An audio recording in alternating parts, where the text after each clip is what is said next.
यहाँ आपने ध्यान दिया होगा, जहाँ भारत हाल के दिनों में अपनी यूएनएससी सीट के लिए दावेदारी को और तेज कर चुका है, तो वहीं भारत की तरफ से चीन को ग्लोबली घसीटा भी जा रहा है, जो पहली बार देखने को मिल रहा है।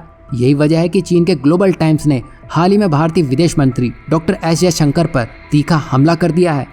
और ये हमला डॉक्टर एस जयशंकर की उस टिप्पणी पे हुआ है जिसमें उन्होंने कहा था कि भारत चीन के रिश्तों में सुधार की जरूरत है और चीन से निवेश की जांच करने की आवश्यकता है। अब जब भारत की तरफ से ऐसे स्टेटमेंट जाएंगे तो चीन की कुर्सी तो हिलेगी ही, क्योंकि भारत जो आज तक बैकडोर का ही इस्तेमाल करता आया था, आज चीन से 1-on-1 करने में लगा है। वहीं ग्लोबल टाइम्स ने डॉक्टर एस जयशंकर को चीन के प्रति जलन और घृणा रखने वाला बताया और उनकी कूटनीति की नैतिकता की आलोचना की है। और जब इस लेख पर आलोचना बढ़ती दिखाई दी तो ग्लोबल टाइम्स ने इसे हटा ही दिया और फिर से मॉडिफाई करके पोस्ट किया, जिसमें डॉक्टर एस जयशंकर की विदेश नीति में कमियां और चीन की तकनीक पर बैन लगाने के उनके सुझाव की आलोचना की गई है। मतलब यहाँ ग्लोबल टाइम्स को भी झुकना पड़ गया है। वैसे भी जब बात डॉक्टर एस जयशंकर की होती है, चीन को तो आप भूल ही जाइए, भारत बैठे बैठे यूरोप और अमेरिका तक की गद्दियां हिला देता है। यही वजह है कि डॉक्टर एस जयशंकर की विदेश नीति से आज चीन बड़ा परेशान हो रखा है। बता दें कि भारत ने अपनी वैश्विक भूमिका को मजबूत किया है और चीन इसे लेकर काफी चिंतित दिख रहा है। और ये चिंता इसलिए भी बड़ी है क्योंकि एक तरफ भारत रूस में मौजूद है तो दूसरी तरफ वो वेस्ट के साथ भी मजबूत स्थिरता बनाए हुए है, और यही चीन की सबसे बड़ी चिंता है। और इसी हड़बड़ाहट में चीन ने वेस्ट से पूछ लिया कि पश्चिमी देश जो दूसरों पर प्रतिबंध लगाने से पीछे नहीं हटते हैं, भारत पर कोई कार्रवाई नहीं कर रहे हैं, जबकि वह रूस के साथ अपने संबंध मजबूत कर रहा है। और भारत की इसी विदेश नीति से चीन के ग्लोबल टाइम्स के एडिटर कई दिनों तक सो नहीं पाए हैं। यही वजह है कि विदेश मंत्री डॉक्टर एस जयशंकर की कूटनीतिक कुशलता के कारण चीन और बेचैन हो चुका है। वहीं पीएम मोदी अब यूएस जाने वाले हैं, जो उसके डर को और गहरा कर चुका है। वैसे आपको इसमें क्या लगता है, चीन का असली डर भारत है या भारत की विदेश नीति? वहीं नेक्स्ट अपडेट की बात करें तो जहां भारत की यूएनएससी के लिए खुद संयुक्त राष्ट्र के महासभा के अध्यक्ष डेनिस फ्रांसिस ने भारत की दावेदारी को अहम बताया है और कहा है कि भारत जैसे बड़े लोकतांत्रिक देश की भूमिका को नजरअंदाज नहीं किया जा सकता है।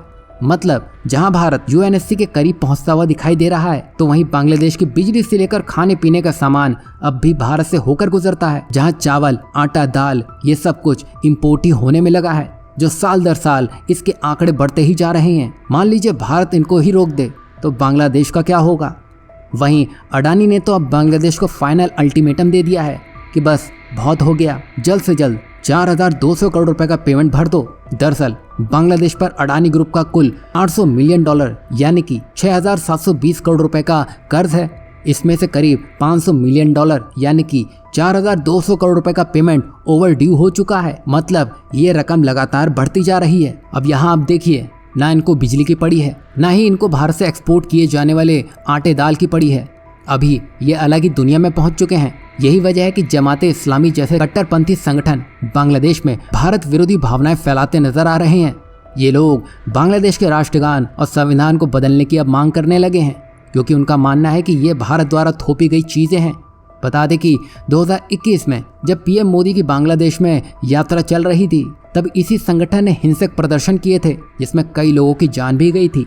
और अब भारत के साथ संबंध बिगाड़ने की कोशिश बांग्लादेश के लिए गेम चेंजर साबित होगी, क्योंकि उनकी अर्थव्यवस्था पूरी तरह से भारत पर ही निर्भर है।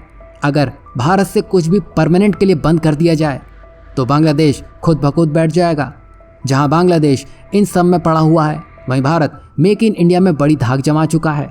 दरअसल एप्पल की अपकमिंग आईफोन 16 सीरीज पूरी तरह से भारत में ही बनाई जा रही है, जिसमें पहली बार प्रो मॉडल भी शामिल है।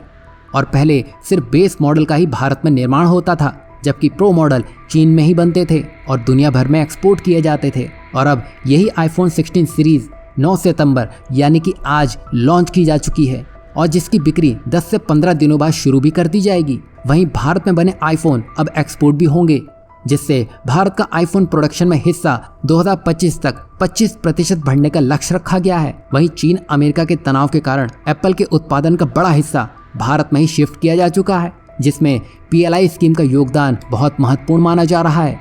अब आप देख सकते हैं, एक तरफ बांग्लादेश अपने मूल मुद्दे को ही भूलकर भारत को नीचा दिखाने में लगा है, जबकि भारत चीन के मार्केट को ही उठा चुका है।